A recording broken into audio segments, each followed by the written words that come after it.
Pada sekitar abad ke-8 Masehi, dunia Islam memasuki masa yang dikenal sebagai zaman keemasan Islam atau Islamic Golden Age.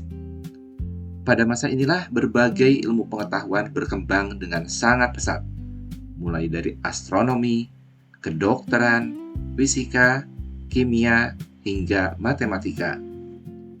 Salah satu pusat perkembangan ilmu pengetahuan terbesar saat itu adalah Bait al-Hikmah atau House of Wisdom di Baghdad, yang didirikan pada masa pemerintahan Khalifah Harun al-Rasyid dan berkembang pesat di bawah Khalifah al-Ma'mun pada awal abad ke-9 Masehi. Di tempat inilah para ilmuwan dari berbagai latar belakang bekerja sama menerjemahkan ribuan naskah ilmiah dari bahasa Yunani, Persia, dan India ke dalam bahasa Arab. Proses penerjemahan ini bukan sekedar menyalin isi buku, melainkan juga mengembangkan berbagai konsep baru yang kemudian menjadi fondasi ilmu pengetahuan modern. Salah satu warisan terpenting yang diterjemahkan adalah sistem bilangan desimal dari India, termasuk konsep nilai tempat dan angka 0. Para ilmuwan Muslim tidak hanya mempertahankan sistem tersebut, tetapi juga menyempurnakan cara penggunaannya sehingga menjadi lebih praktis untuk perhitungan sehari-hari. Tokoh yang memiliki peranan sangat besar dalam penyebaran sistem bilangan ini adalah Muhammad ibnu Musa al-Khawarizmi. Al-Khawarizmi merupakan seorang matematikawan, astronom, dan ahli geografi Persia yang hidup sekitar tahun 780 hingga 850 Masehi.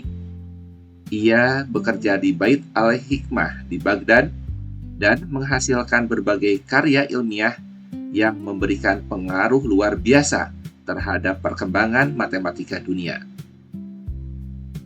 Sekitar tahun 825 Masehi, Al-Khawarizmi menulis sebuah karya berjudul Kitab Al-Jamwa Al-Tafriq Bihisab Al-Hin atau buku penjumlahan dan pengurangan menurut perhitungan India. Buku ini menjelaskan cara menggunakan sistem bilangan Hindu Arab, termasuk penggunaan angka 0 dan sistem nilai tempat desimal. Melalui buku tersebut, metode perhitungan menjadi jauh lebih sederhana dibandingkan sistem angka Romawi yang digunakan di Eropa pada masa itu. Sebagai contoh, operasi perkalian, pembagian, maupun perhitungan pecahan dapat dilakukan secara sistematis dengan menggunakan algoritma tertentu. Bahkan, nama Al-Khawarizmi kemudian dilatinkan menjadi algoritmi, yang akhirnya melahirkan istilah algoritma atau algoritma yang masih digunakan hingga saat ini dalam ilmu komputer. Selain itu, karya Al-Khawarizmi yang berjudul Al-Kitab Al-Mukhtasar fi Hisab Al-Jabr wal Muqabalah menjadi dasar lahirnya cabang ilmu aljabar. Kata aljabar dalam judul buku tersebut kemudian berkembang menjadi istilah algebra dalam berbagai bahasa modern. Hingga sekarang, hampir seluruh teknologi digital, mulai dari mesin pencari, telepon pintar, hingga kecerdasan buatan, bekerja menggunakan algoritma, sebuah istilah yang berasal dari nama Al-Khawarizmi. Walaupun dunia Islam telah menggunakan sistem bilangan Hindu Arab selama beberapa abad, masyarakat Eropa masih mengandalkan angka Romawi yang cukup sulit digunakan untuk melakukan perhitungan yang rumit. Perubahan besar mulai terjadi berkat seorang matematikawan Italia bernama Leonardo da Pisa yang lebih dikenal dengan nama Fibonacci. Fibonacci lahir sekitar tahun 1170 Masehi di kota Pisa, Italia. Ayahnya bekerja sebagai pedagang yang ditempatkan di kota Bejaia, Afrika Utara, wilayah yang saat itu berada di bawah kekuasaan dunia Islam. Selama tinggal di sana, Fibonacci mempelajari sistem bilangan Hindu-Arab yang telah lama digunakan oleh para ilmuwan dan pedagang Muslim.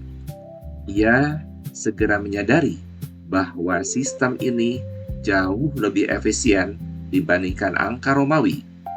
Sebagai contoh, melakukan perkalian atau pembagian menggunakan angka Romawi tentu jauh lebih rumit dibandingkan menggunakan angka desimal yang kita kenal sekarang. Melihat keunggulan tersebut, Fibonacci berusaha memperkenalkan sistem bilangan Hindu-Arab kepada masyarakat Eropa. Pada tahun 1202 Masehi, Fibonacci menulis sebuah buku berjudul Liber Abaci, yang berarti kitab perhitungan.